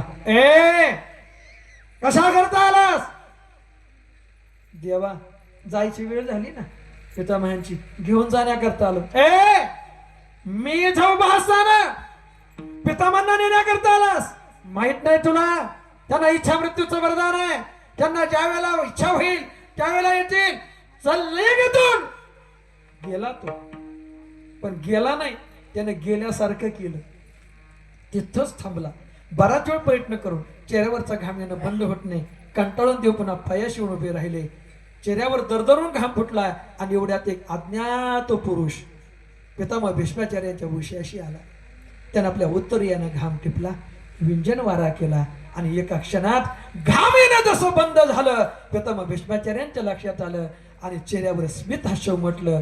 भगवान परमात्म्यानं बघितलं, पितामह या वेळेला अशा अवस्थेत व्यंगात्मक चेहऱ्यावरचं हास्य कशा करता? ए देवा, मला असं वाटलं होतं तू तुझा नटखटपणा वृंदावनात गोकुळात मथुरे सोडून आला, पण तू कुरुक्षेत्रावर सुद्धा घेऊन आलास. म्हणजे त्याला तू म्हणालास ना जा, का मी इथं असताना कशाला आलास? त्याला जा म्हणालास ना, गेला का रे तू? गेला का रे तू? कोण? काळ जो मला नेण्याकरता आला? तुम्हाला काय म्हणायचे पितामह? सांग ना, गेला का तो? गेला ना? नाही. अरे तू जा म्हणालास, पण त्या काळानं तुझं सुद्धा ऐकलं. सांग ना, तुझं जर म्हणणं आहे तो केला, त्याच्या अज्ञात पुरुषानं आता माझ्या चेहऱ्यावरचा घाम टिपला, मला व्यंजनवारा केल्यानंतर माझं घाम येणं बंद झालं. तो अज्ञात पुरुष कोण होता? विठ्ठल विठ्ठल. कोण होता तो? दुसरा तिसरा कोणी नाही, तो काळ होता. काळ. उत्तरायण लागलं, मुहूर्त वेळ जवळ आली आणि पितामह भीष्माचार्यांचं प्राणोत्क्रमण झालं. उदाहरण संपलं माझं. ऐका. म्याचे नेमिला साता, काळोख राशी तसे भूता, असं म्हणणारा काळ माझं ऐकतो, असं म्हणणारा जगाचा मालक जगदाधीश भगवान परमात्मा, पण तो काळ त्यांचं सुद्धा ऐकत नाही. आपल्या मालकाचं, जगाच्या मालकाचं, त्या देवाधिदेवाचं न ऐकणारा काळ मात्र तुकोबरायांच्या घरी गुलाम बनून राहतो आणि तुकोबराय म्हणून तसं ऐकतो आणि काम करतो. ही तुकोबरायांच्या वाणीतली ताकद आहे. काळ गुलाम सलाम करी तुकया घरी राबतो. विठ्ठल विठ्ठल. आता उदाहरण सांगत गेलो तर वेळच जाईल.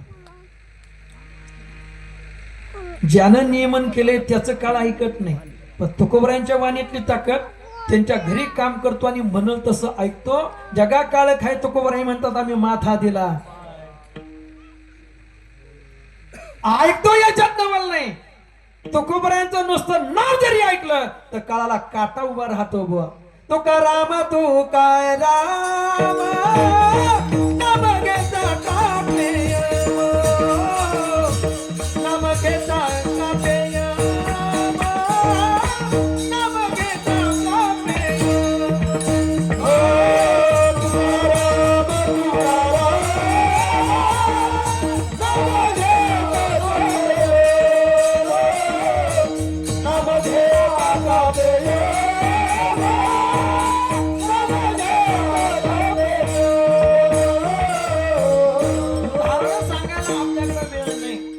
जगाच्या मालकाचं ज्यानं नियमन केलं त्याचं न ऐकणारा काळ मात्र तुकोबराय म्हणाल तसं ऐकतो आणि तुकोबराय म्हणतील तसं काम करतोय. मेले माणूस जित उठली तार संपली.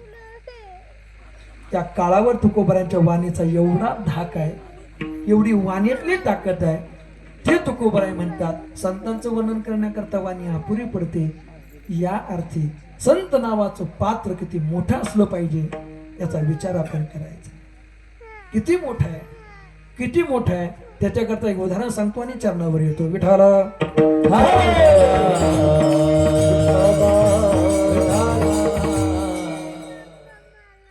किती मारले माहित नाही स्वतःला सुद्धा, किती मारले माहित नाही. अगणित लोक असं म्हणतात 7 रांजण भरले होते खड्यानं. आता तो खडा मोरी एवढा होता. आता मोरी एवढे खडे त्याला कुठं सापडले सांगणाऱ्याला माहिती. कुणी सांगते की रांजणाच्या बुडाशी तळाशी 7 बैलाची पात फिरत होती. एवढे मोठे रांजण होते. तेवढा मोठा रांजण अजून तरी मी पाहिला नाही, कारण पाणी सप्लाय करण्याच्या टाक्या जुन्या काळात नव्हत्या. अतिशयोक्तीनं मारले, एवढे मारले. बरं, सर्वसाधारण नाही मारले, छोट्या पाकिटावाले, मोठ्या पाकिटावालेच मारले. आता आमच्या सारख्याला मारून काय मिळालं असतं? चौली पावलीच्या खेळासाठी माणसाला मारायला परवडतही होय. बडे बडे मारले. किती मारले माहित नाही, पण अशी योग्यता प्राप्त झाली की राम जन्माला यायच्या अगोदर 10,000 वर्ष अगोदर रामायण लिहिलं, पण असं लिहिलं की त्याच्यात बदल करण्याची ताकद तेव्हा सुद्धा नव्हती. बोलीला वाल्मिका तैशीची. ब्रह्मदेवाने बसल्या बसल्या विचार केला, मी माझ्या हातून एकच पाप घडलं, एकच पाप घडलं. काय? माझ्या कामाचे निघाये ब्रह्माकन्येची धरुदाय किंवा वेदार्थाचा गोवा कन्या अभिलाष वेदना ही ऐशी सांगितलेले एवढंच पाप घडलं माझ्या हातून तर पुष्कर सोडलं तर जगाच्या पाठीवर माझं मंदिर. एकच पाप घडलं, एकच पाप तर जगाच्या पाठीवर माझं मंदिर नाही. आणि यानं किती मारले यालाच माहित नाही, तरी असं रामायण यांनी लिहिलं की 10,000 वर्षानंतर जगाच्या मालकाला तसं वागावं लागलं. एवढी ताकद याच्यात आली कुठून हे विचारण्याकरता ते 4 तोंडाचं म्हातार वाल्मिकी ऋषींच्या आश्रमात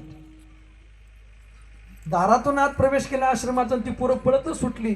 गुरुदेव गुरुदेव, 4 तोंडाचा वेगळाच माणूस आपल्या गा आणि आश्रमात आला. ओळखलं कोण आलं ते, धावतच गेले, साष्टांग दंडवत घातला, पाय घड्या टाकून आसनावर आणून बसवलं, हातून उभे राहिले. जगाचे मालक विधाता ब्रह्मदेव आज माझ्या पामराच्या दारात घरात आश्रमात कशा करता इकडं तिकडं बघितलं. नवीनच प्राणी दिसल्यामुळं सगळ्या शिष्यांनी गर्दी केली. काही नाही महर्षी वाल्मिकी, तुम्हाला एक शंका विचारण्याकरता आलोय. मग विचारा ना. म्हणजे नको नको नको, इज्जतीचा पंचनामा होईल. या सगळ्यांसमोर जर विचारलं तर लोक म्हणजे या बोला काहीच येत नाही, या बोला काही कळत नाही. एवढ्या शिष्यांना जायला सांगा ना बाजूला. नुसतं बघितलं, शिष्य बाजूला गेले आणि मग हळूच विचारलं, एक पाप घडला हातून, एक पाप घडला हातून, पुष्कर सोडलं तर जगाच्या पाठीवर मंदिर नाही. किती मारले तुम्ही, तुम्ही किती मारले? ते म्हणले मलाच माहित नाही. असं कसं काय? म्हणले तुम्ही तर जगाचे मालक आहात, आम्ही केलेलं पाप मोजायचं काम तुमचं आहे. आता तुम्हीच सांगा मी किती मारले, त्यातून मला किती पाप मिळालं. ब्रह्मदेव म्हटला तुझं पाप मोजण्याकरता मी तराजू घेतला, 1 मोडला, 2 मोडला, असे 10 मोडले, पण तुझं पाप मोजता आलं? तो म्हटला माझं पाप मोजायला तुमचे 10 तराजू जर मोडत असतील तर मी केलेलं पाप किती मला तरी कसं सांगता येईल? अगणित आहे एवढंच. अरे पण एवढं पाप करून सुद्धा 10,000 वर्ष अगोदर असं रामायण लिहिलं की देवाला सुद्धा त्याच्यामध्ये बदल करता आला नाही. एवढी योग्यता तुझ्यासारख्या पाप्यात कशी तयार झाली? हात जोडले, आठवणीनं पाहिलं, डोळ्यामध्ये पाणी उभं राहिलं. हे देवा, बघायचंय बघायचंय, चला माझ्या बरोबर. पाठोपाठ ब्रह्मदेव निघाले. पाठीमागं पर्णकुटी, पर्णकुटीमध्ये ते यांचं देवघर होतं, पूजा रूम आपल्या भाषेत. त्याच्यामध्ये एक सागाचं देवघर आहे आणि देवघरात एक 52 चंदनाची 6 इंचाची मूर्ती. देवघराच्या समोर खाली मृगाजी, त्याच्यावर व्याघ्रांबर टाकलेला आहे. बाजूला पूजेचं साहित्य ठेवलेलं आहे. मंदिराच्या देवघराच्या समोर नेलं आणि ब्रह्मदेवाला सांगितलं एवढं पाप करू सुद्धा एवढी योग्यता अधिकार माझ्यात कशामुळे प्राप्त झाला? फक्त आणि फक्त या एका पात्रामुळं. बोट पुढं केलं आणि देवाऱ्यातली मूर्ती दाखवली. ती 6 इंचाची 52 चंदनाची मूर्ती कोणाची होती? दुसरी तिसरी कोणाची नाही हो, ब्रह्मदेवाचाच मानसपुत्र देवर्षी नारदांची ती मूर्ती आहे.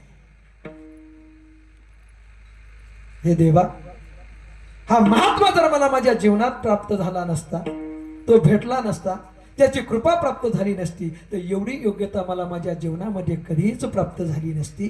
एवढा अधिकार मला कधीच प्राप्त झाला नसता की केले रामायण रामा आधी, कोळियाची कीर्ती वाढली गहन. हा अधिकार फक्त या महात्म्यामुळे माझ्यात प्राप्त झालाय. मग तुकोबाराय म्हणतात, एका महात्म्याची कृपा झाल्यानंतर अगणित पाप करणाऱ्या वाल्या कोळ्यासारख्या एका पाप्याला एवढी योग्यता प्राप्त होते, ज्यांच्यामुळे होते. त्या महात्म्याचं वर्णन माझी वाणी काय करू शकते? म्हणून ती वर्णन करू शकत नाही. अभंगाचं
संतांच्या कृपेनं वाटपाड्या कोळीकू नामस्मरेत वाल्मिकू असा असणारा तो, त्याच्यात एवढी योग्यता प्राप्त होते की त्यानं जे लिहून ठेवले त्याच्यात बदल करण्याची ताकद देवासुद्धा राहत नाही. एका संतांची कृपा आहे, एका महात्म्याची कृपा आहे. त्या संतांचं वर्णन माझी वाणी काय करेल, काय वाणू आता न पुरे ही वाणी, चिंतनात चिंतन कितीतरी वाढत नाही, कितीतरी.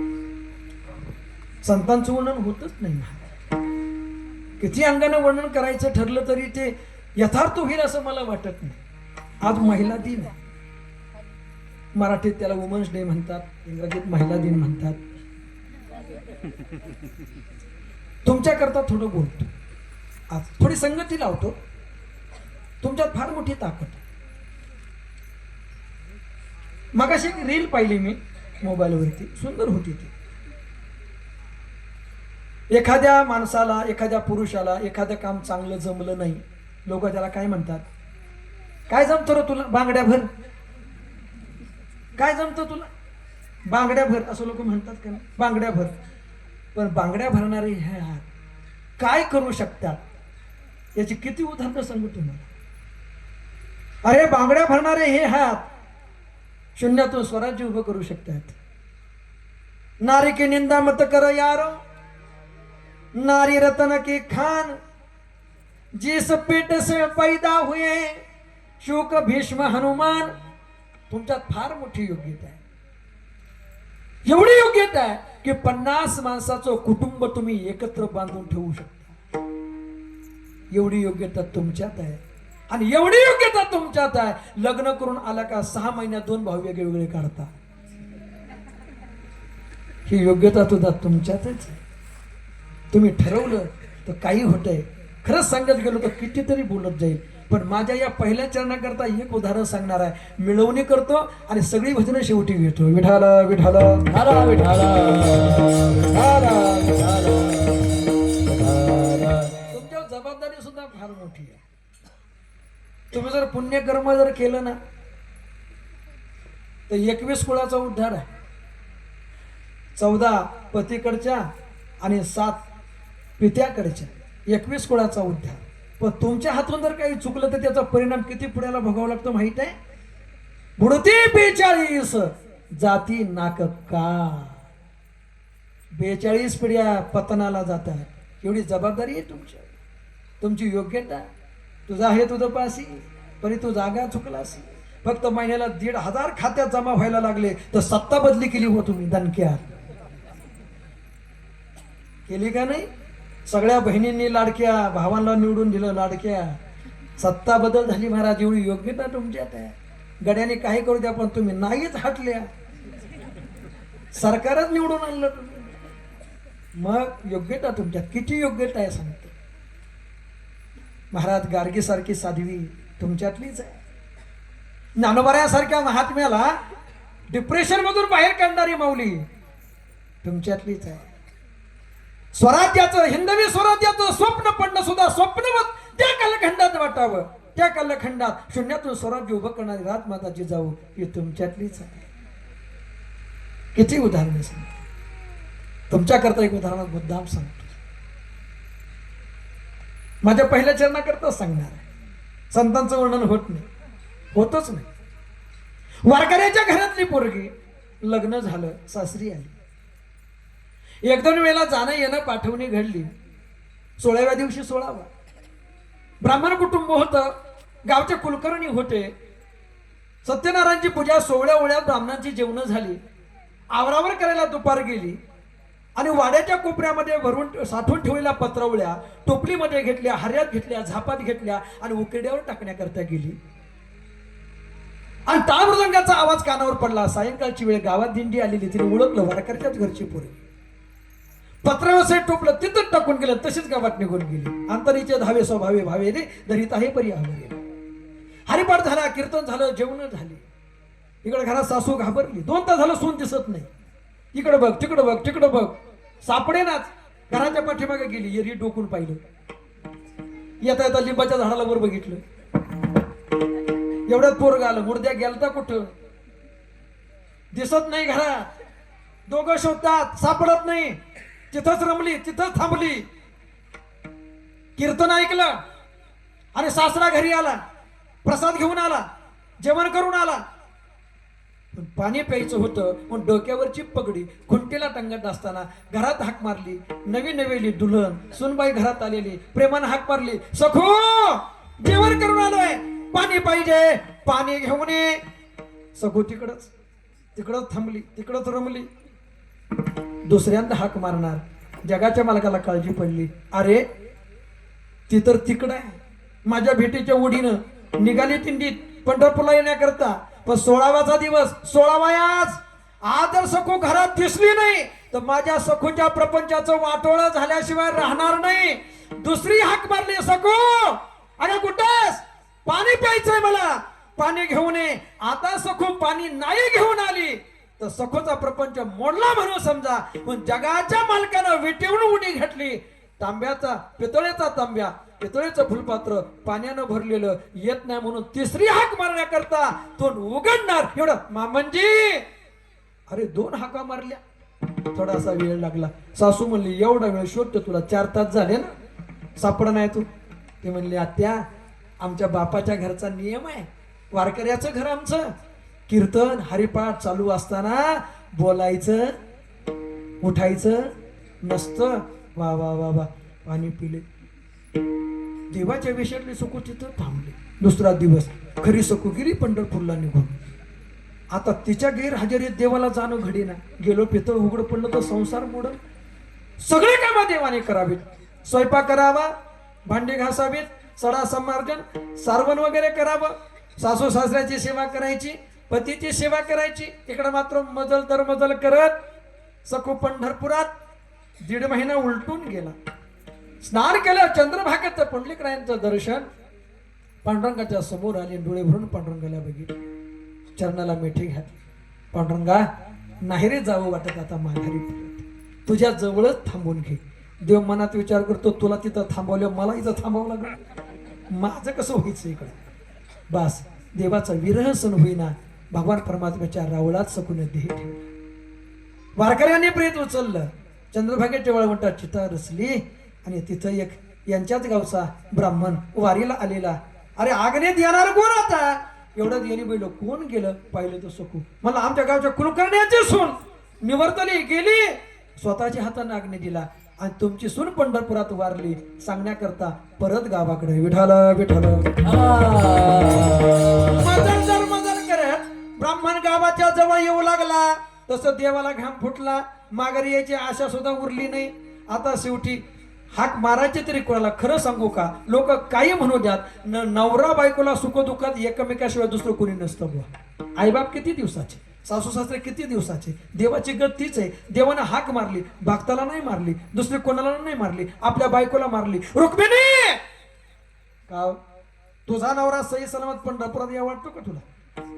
म्हणली, मग काय, मग जिच्या रूपात इथं येऊन थांबलो तिथं मेली. आता ती नाही आल्यावर मी काय करू? मग काय करायचं, मी काय करायचं तुझं तू बघ. खाली उतरली रुक्मिणी वाळवंटात. थोडीफार राख वगैरे पडलेली असती. संजीवनी मंत्राचा प्रयोग केला आणि सखूला जशीच्या तशी जिवंत केली. आपल्या योगमायेनं गावाच्या पाणवठ्यावर आणून ठेवली. ज्या घागरीनं सखूनं काही दिवस पाणी भरलेलं तीच घागर घेऊन सखूच्या वेशातला देव घागर पाणवठ्यावर सखू आलेली बघितली, गुप्त झाला, गेला निघून पंढरपूरला. आपली घागर ओळखली, पाण्यानं भरली, घेऊन आली. तोपर्यंत ब्राह्मण, कुलकर्णी कुलकर्णी कुलकर्णी, तुमची सून म्हणल्याबरोबर पुढे बघितलं तर सखूच्या कमरेवर घागर, पाणी घेऊन घराकडं. शब्द तिथं थांबवला. हिला आत्ता फुकून आलो येता येता. आली कशी?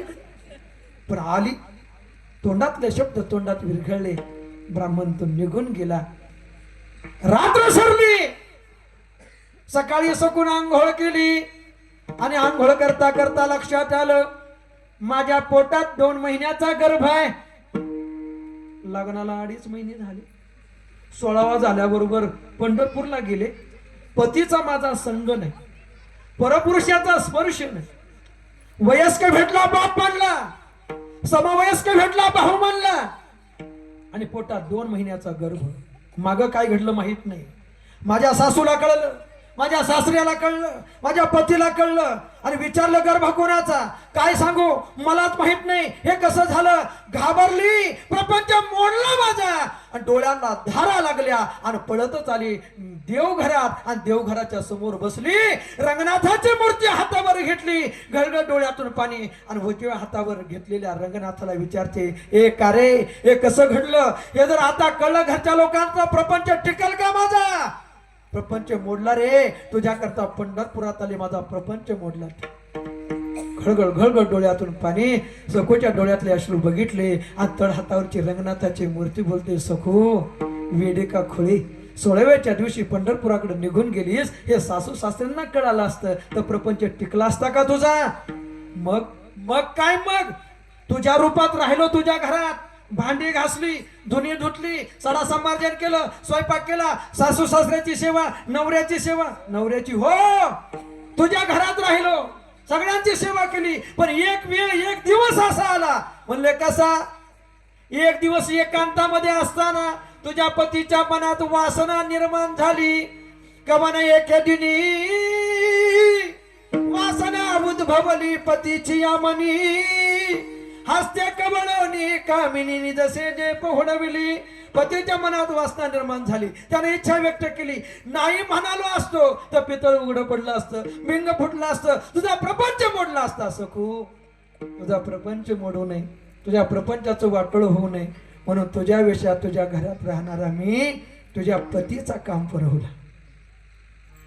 तुझ्या पतीपासून पोटात गर्भ स्थापित झाला, 2 महिन्याचा गर्भ वागवला आणि तू आल्यानंतर तुझ्या पतीचा गर्भ तुझ्या उदरात स्थापित करून पंढरपुरात निघून आलो. चिंता करू नको, तुझ्या उदरातला गर्भ दुसरा तिसरा कोणाचा नाही तर तुझ्या पतीचा आहे. मग विचार करा, ज्या आपल्या भक्ता करता, ज्या संता करता तो जगाचा मालक, त्याचं रूप घेऊन त्याच्या पतीचा काम पुरवतो, अशा संताबद्दल तुकोबाराय म्हणतात, मी काय बोलू शकतो.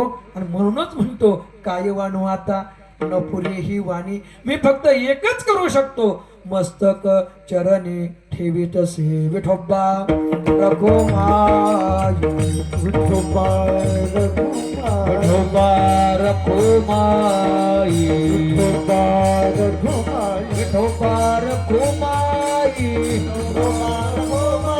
विठोबा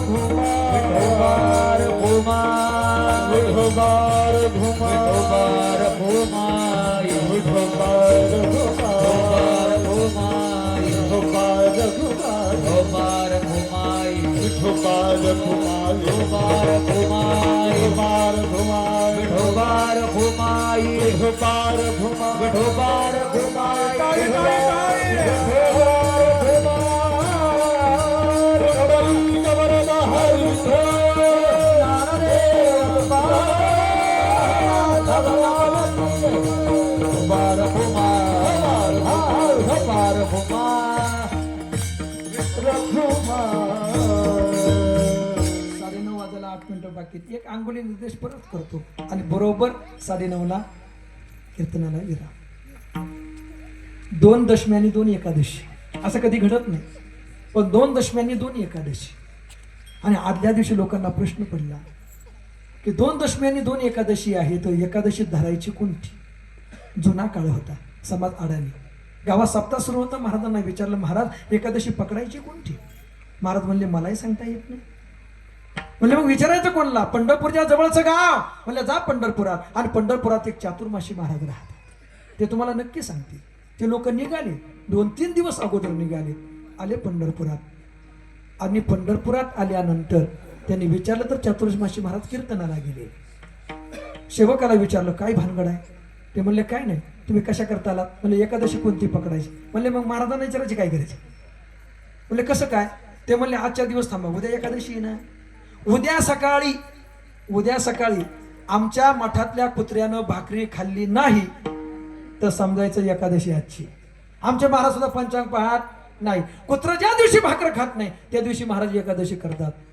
मग मला सांगा, ज्या महाराजांचं कुत्र ज्या संतांचं कुत्र एकादशीच्या दिवशी भाकरी खात नाही त्या संतांच्या अधिकाराचं वर्णन आपण काय करावं? तुकोबाराय म्हणतात काय आता चला थोडस पुढे जातो.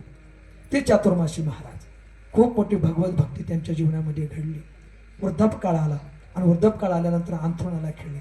एक सेवक सेवा करण्याकरता पहाटेची वेळ, ब्रह्ममुहूर्ताची वेळ, प्रातःकाळची वेळ झाली, पण तहान लागली. शिष्याला हाक मारतात, ए तहान लागली. आवाज खोल गेलेला. रात्रभर जागून शिष्य झोपून गेलेला. चातुर्मासी महाराजांची हाक त्याच्या कानापर्यंत जाईना. रात्रीची शेजारती झाल्यानंतर चांदीचा तांब्या, चांदीचं फुलपात्र पाण्यानं भरून त्याच्यामध्ये एक तुळशीची मंजुळा टाकून ते देवाकरता ठेवलं जातं. ब्रह्ममुहूर्ताची 5 वाजायची वेळ, प्राणोत्क्रमणाची वेळ झाली. ब्रह्ममुहूर्ताला प्राण सोडायचा आहे, पण तहान लागले. चातुर्मासी महाराज हाक मारतायत, शिष्याला जाग येत नाही. आणि का कुणास ठाऊक त्या दिवशी पुजाऱ्याला मंदिर उघडायला 15 मिनिटं लेट झाली. 15 मिनिटानं पुजाऱ्यानं दरवाजा उघडला. कसं काय उशीर झाला बो? असं कधीच होत नाही. घाईघाईनं मंदिराचा दरवाजा उघडला आणि गर्भगृहामध्ये आला तर त्याच्या लक्षात आलं रात्री मीच माझ्या हातानं भरून ठेवलेला पाण्याचा तांब्या अर्धा रिकामा झालाय. तांब्यावरचं फुलपात्र बाजूला काढून ठेवलेलं आहे आणि रात्री माझ्या स्वतःचा हातानं तांब्यामध्ये टाकलेले मंजुळा पाण्यात दिसत. आश्चर्य वाटलं. आणि एवढ्यात मंदिरामध्ये काकडा करणाऱ्या वारकऱ्यांना सांगण्याकरता चातुर्मासी महाराजांच्या आश्रमातून एक सेवक धावत आला. अहो ऐकलं का? चातुर्मासी महाराज जात राहिले. चातुर्मासी महाराज गेले, पण विशेष गोष्ट अशी की त्यांच्या तोंडात एक तुळशीची मंजुळा अडकलेली. उत्तर एकच आहे. आयुष्यभर भक्ती साधना केली, आयुष्यभर भगवान परमात्म्याचं नामचिंतन केलं आणि प्राणोत्क्रमणाच्या वेळेला तहान लागली. शिष्य जागा होत नाही. हे पंढरपूरच्या माझ्या मालकानं बघितलं आणि आपल्याला भरून ठेवलेल्या तांब्यातलं पाणी अर्धा तांब्या चातुर्मासी महाराजांच्या मुखात ओतत असताना त्यातली मंजुळा त्यांच्या तोंडात अडकली. असा जो महात्मा की अंतिम कालखंडामध्ये पाणी पाजण्याकरता जगाच्या मालकानं तिथपर्यंत जावं आणि तुळशीपत्र त्यांच्या मुखात घालावं, अशा महात्म्याचं वर्णन तुकोबाराय म्हणतात. अशा संतांचं वर्णन माझी वाणी काय करू शकेल? काय वाणू आता न पुरे ही वाणी. मी फक्त एकच करू शकतो की माझं हे मस्तक त्यांच्या चरणावर ठेवू शकतो. आपण सुद्धा संतांचं वर्णन नाहीच करू शकत, त्यांचं महात्म्याचं वर्णन नाहीच करू शकत. आम्ही एकच करू शकतो, त्या संतांचं नामचिंतन. ज्ञानेश्वर माऊली, ज्ञानराज